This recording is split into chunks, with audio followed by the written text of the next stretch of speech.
안녕하세요, 에이트입니다. 여러분, 얼마 전에 갤럭시 프로 시리즈의 두 번째 시리즈가 나왔죠. 공식 이름은 갤럭시북 2 프로, 갤럭시북 2 프로 360 이렇게 두 가지 라인업입니다. 그런데 이 프로라는 네이밍이 붙었지만 프로페셔널, 그러니까 전문가를 위한 그런 뜻은 아닌 것 같아요. 아마도 이 갤럭시북에서 프로라는 의미는 대중적인 포지션에서 가장 깔끔하고 가장 완성도 있는 그런 제품을 원하는 분들을 타겟해서 나온 제품인 것 같습니다. 제가 이 제품을 보면서 왜 그렇게 생각을 했는지 알려드릴게요. 오늘 가장 중심적으로 살펴볼 거는 크게 두 가지예요. 인텔 12세대를 탑재한 노트북이기 때문에 프로세서에 대한 성능을 좀 테스트를 할 거고요. 그리고 두 번째로는 기존 갤럭시북 프로에서 가지고 있었던 좀 고질적인 문제, 가장 큰 단점에 대해서 다룰 거예요. 물론 이 갤럭시북의 가장 본질적인 메리트라고 한다면 갤럭시 생태계를 좀 채워주는 역할을 한다, 이런 게 있는데 공식 출시 전에 나온 제품을 빌려온 거기 때문에 새로운 기능들을 조금 제한적으로 살펴볼 수밖에 없더라고요. 기본적인 뭐 삼성 노트나 아니면 뭐 삼성 클라우드 동기화, 그리고 뭐 퀵쉐어처럼 갤럭시 생태계의 연동성은 그대로 느낄 수 있었습니다.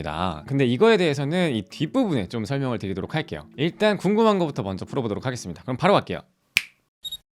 먼저 첫 번째로 살펴볼 거는 바로 인텔의 12세대 칩셋을 가지고 나왔다는 겁니다. 작년 하반기쯤에 데스크탑용 인텔 12세대가 나오면서 최근에 이제 하나둘 이제 12세대 인텔 칩셋을 가지고 온 노트북들이 나오고 있는데, 오늘 보여드릴 제품에는 i5 1240p 이 칩셋이 탑재가 되어 있습니다. 기존이랑 네이밍이 좀 달라졌죠. 구조가 바뀌었기 때문인데요. 인텔 12세대부터는 데스크탑처럼 빅리틀 구조가 들어가 있습니다. 아니다, 오히려 데스크탑이 약간 모바일을 뺏긴 건가? 원래 빅리틀 구조라는 거는 안에 있는 프로세서가 크고 작은 프로세서, 이렇게 두 가지 구조로 좀 나눠져 있는 거예요. 무거운 작업을 할 때 쓰이는 고성능 P코어, 그리고 뭐 대기 전력 소모할 때나 뭐 이럴 때처럼 좀 저전력으로 사용해도 괜찮을 때 쓰이는 고효율 E코어, 이렇게 구성이 되어 있습니다. 실제로 이런 방식은 이런 스마트폰에서 굉장히 오랫동안 사용되어 오던 방식인데요. 계속해서 고성능으로 사용하는 게 아니라 꺼진 화면에서 대기도 오랫동안 하고 외부에서 들고 다니면서 사용하기 때문에 이 배터리 효율도 생각해야 되죠. 그래서 자연스럽게 모바일은 빅리틀 구조가 좀 자리를 잡았는데, 그게 바로 이번 12세대에 탑재가 된 겁니다. 이 1240P의 경우에는 고성능 4코어 그리고 고효율 8코어 이렇게 들어가서 총 12코어 16스레드 이렇게 구성이 되어 있어요. 기존 11세대에서는 i5나 i7이 4코어에 8스레드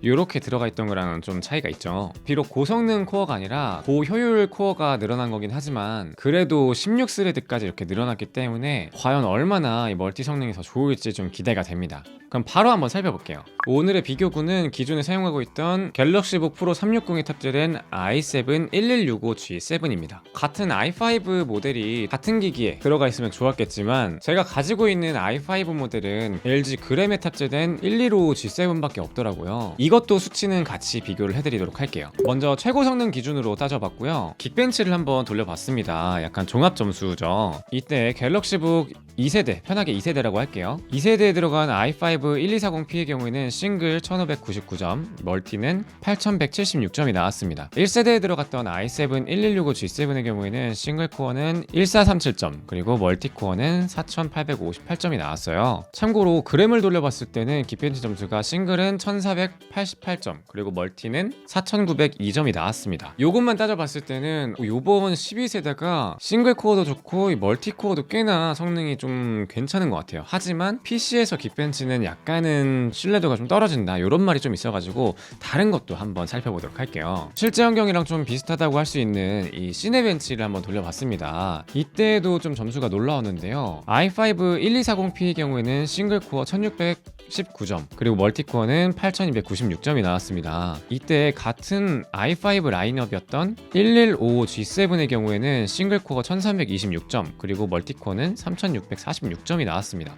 야, 요것만 보더라도 상당히 점수 차이가 많이 난다는 걸 느낄 수가 있죠. 그리고 심지어 i7 1165G7보다 더 잘 나왔어요. 1165G7은 싱글코어 1247점, 그리고 멀티코어는 4328점이 나왔어요. 그래픽카드도 평가를 해보고 싶었는데 사실상 요거는 크게 변한 점이 없어가지고 따로 측정을 하진 않았어요. 갤럭시북 2 프로 그리고 그 중에서도 15인치 모델에는 이 인텔의 아크 외장 그래픽을 선택할 수 있는 그 옵션이 따로 있다고 들었는데, 제가 빌려온 이 제품은 내장 그래픽으로만 돌리는 모델입니다. 그래서 아마 이전작이랑 그렇게 크게 차이는 없을 것 같고요. 그리고 이번에는 웹서핑을 한다거나 아니면 문서 작업 이런 거 할 때 위주로 쓰이는 PC마크를 한번 돌려봤습니다. 종합 점수가 여전히 i5가 더 높게 나오긴 하지만 그래도 차이는 좀 많이 줄어들었어요. i5 1240p의 경우에 4882점, i7 1165G7의 경우에는 4552점이 나왔습니다. 물론 이 두 기기 간의 램 용량 차이도 좀 나기도 하고 램 클럭도 좀 차이가 나요. 완벽하게 동일한 구성이 아니기 때문에 그냥 참고하는 정도로만 확인을 해주시면 좋을 것 같아요.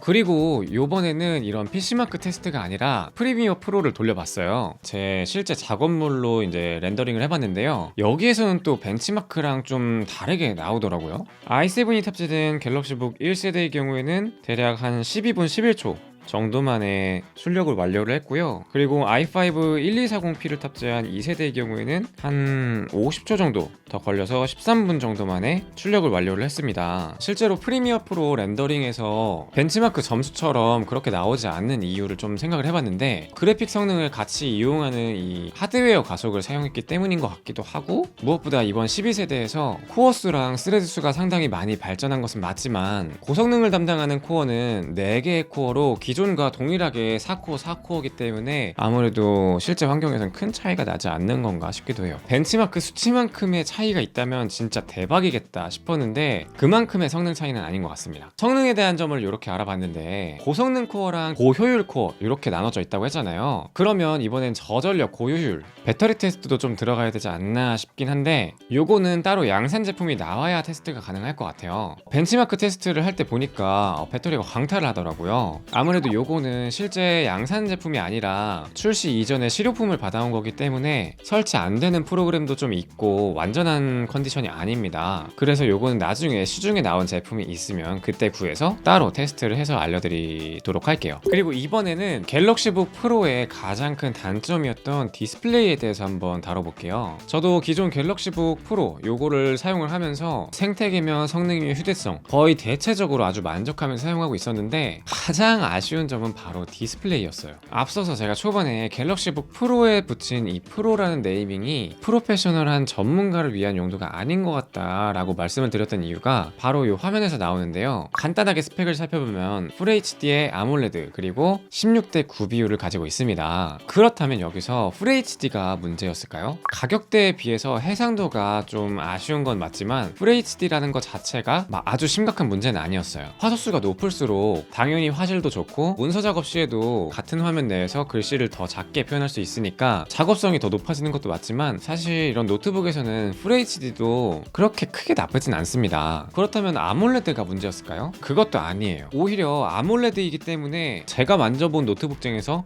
가장 얇은 노트북이 될 수가 있는 거예요. 또 선명한 블랙으로 화면을 표현하기 때문에 영상 감상할 때 굉장히 보기 좋은 명암비를 가진다. 이것도 굉장한 장점이죠. 문제는 아몰레드인데 FHD 인 겁니다. 왜냐하면 가독성 문제가 발생하는데요. 보통 LCD라면 FHD여도 가독성 문제가 크게 없는데 서브픽셀 RGB를 사용하는 윈도우의 폰트랑 완벽하게 호환이 안 됩니다. 예를 들어서 이렇게 현미경으로 살펴보면 글자 중에서 좀 대각선으로 표시된 부분이 흐릿한 게 보이죠. 이게 현미경으로 봤으니까 티나는 거 아닌가 싶을 수 있겠지만 실제로 눈으로 봤을 때도 좀 흐릿하게 보입니다. 그렇다면 모든 글씨가 다 흐릿하냐? 또 그렇지는 않아요. 경우에 따라 좀 차이가 있습니다. 바탕화면 프로그램 이름의 경우에는 흐릿함이 좀 심하고, 또 웹서핑 중에는 어떤 페이지는 괜찮고 어떤 페이지는 또 흐릿하고, 1세대에서 이런 문제가 있어서 업데이트를 통해서 어느 정도 좀 보완을 해줬지만 완벽하게 해결된 건 아닙니다. 윈도우에 있는 이 클리어 타입을 켜게 되면은 비교적 훨씬 더 나아지는데, 이것도 여전히 아직은 좀 아쉬움이 남는 요소예요. 기존 1세대는 아몰레드고 2세대 360 시리즈에 들어간 이 화면은 슈퍼 아몰레드더라고요. 그래서 FHD여도 좀 개선이 돼서 나오나 싶었는데 아직은 좀 아쉬움이 남습니다. 현미경으로 봤을 때 이 RGB 배열이 좀 달라졌다라는 건 보였지만 실제로 눈으로 봤을 때 글씨를 표현하는 가독성이 좋아졌다, 이렇게 표현하기는 조금 어려운 것 같아요. 다른 노트북들도 OLED를 탑재한 그런 모델들이 나오는데 보통은 이 가독성 문제를 해결하기 위해서 QHD나 아니면 4K 이런 고화소수를 가지고 나옵니다. 물론 그렇게 화소수가 높아지는 만큼 가격 자체가 훨씬 더 깡충 뛰지만, 보통 노트북에 이렇게 OLED를 넣는다는 게 웬만큼 그만큼 가격대가 있는 라인업을 출시하는 거기 때문에 거기에 어떻게 잘 녹여가지고 괜찮게 출시를 하는 것 같아요. 그렇게 고화소수를 늘리게 되면은 이 픽셀 틈 사이가 훨씬 더 촘촘해지기 때문에 이런 가독성 문제가 나타나지 않습니다. 아무래도 불과 몇 달 만에 인텔 12세대 칩셋을 달고 나와야 해서 큰 변화폭을 느끼기에는 어려운 것 같습니다. 요거는 실제로 삼성 디지털 프라자에 가셔서 직접 볼 수 있다면 보고서 구매를 하시는 게 좋을 것 같아요. 왜냐하면 뭐 누구는 클리어 타입을 적용하니까 뭐 난 괜찮은데?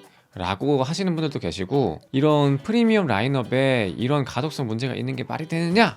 이렇게 생각하시는 분들도 계시기 때문이에요. 그리고 화면에서 추가로 좀 아쉬운 점은 16대 9 비율이라는 겁니다. 이 부분도 이 생산성에 초점을 맞췄다기보다는 범용성에 중심을 뒀구나 라고 좀 생각이 드는 요소인 것 같아요. 아무래도 같은 화면 크기에서 이 세로로 비율이 더 많다면 한 화면에 표현할 수 있는 그 내용들이 훨씬 더 많아지거든요. 그래서 작업을 할 때 조금 더 시원시원하기도 하고 조금 더 작업성이 높아집니다. 이 OLED를 탑재했지만 FHD라는 화소수를 가졌기 때문에 생기는 문제, 그리고 16대 9 비율이라는 약간은 생산성에 초점을 맞추지 않은 화면 비율, 요 점을 빼고는 사실 거의 다 만족스러워요. 휴대성을 생각할 때도 요 접어가지고 불과 11mm 정도, 그 정도밖에 안 되기 때문에 에코백에 넣고서 들고 다니기에 사실 가장 좋았습니다. 실제로 저 개인적으로는 갤럭시 탭 S7 플러스 요거 다음으로 가장 많이 들고 다녔던 노트북이 갤럭시북 프로 요 13인치 모델이에요. 이 360 모델의 경우에는 이 힌지 부분 때문인지 기본 모델보다는 더 무게가 나가는 편이거든요. 그래서 13인치가 1kg대 정도인데 만약에 기본 모델로 13인치를 구매하신다 하면은 800g대로 굉장히 가벼워지기 때문에 아마 휴대성은 정말 좋다라고 생각하실 거예요.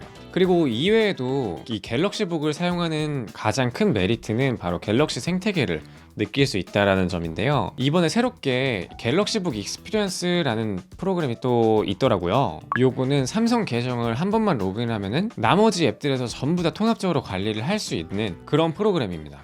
기존에는 뭐 삼성노트, 스마트띵스 이런 걸 따로따로 개별로 로그인을 했어야 되는데, 이제는 이 갤럭시북 익스피리언스 여기에 로그인을 한 번만 해두면은 마치 스마트폰에서 삼성 패스로 쉽게 로그인을 하는 것처럼 다른 갤럭시 생태계 앱들에서도 좀 손쉽게 관리를 할 수가 있었어요. 그리고 여기서 삼성 멀티 컨트롤이라고 해서 마치 애플의 유니버셜 컨트롤 같은 기능도 새롭게 추가되었다고 해요. 노트북 트랙패드랑 이 키보드에서 이런 갤럭시 탭 같은 다른 갤럭시 기기에서도 바로바로 사용할 수 있도록 만들어주는 기능인데, 기존의 갤럭시 탭에서도 정품 키보드 폴리오 케이스 그거를 연결을 하면은 마치 블루투스 키보드처럼 뭐 갤럭시 스마트폰이나 아니면 뭐 다른 기기들 이런 거에 연결을 해서 사용할 수가 있었잖아요. 근데 그때는 따로 연결을 해줘야 되는 거고, 이번 삼성 멀티 컨트롤의 경우에는 같은 삼성 계정이면은 자동으로 연동을 해가지고 작동하는 것으로 추측이 돼요. 이건 아직 설정이 안 나와 있고 4월에 반영이 된다고 하더라고요. 조금만 기다려보시면 좋을 것 같습니다. 과연 애플의 유니버설 컨트롤만큼의 부드러운 연결성을 보여줄지 좀 궁금하네요. 그리고 추가로 기존 갤럭시 북들에서도 사용할 수 있도록 업데이트가 되었으면 좋겠어요.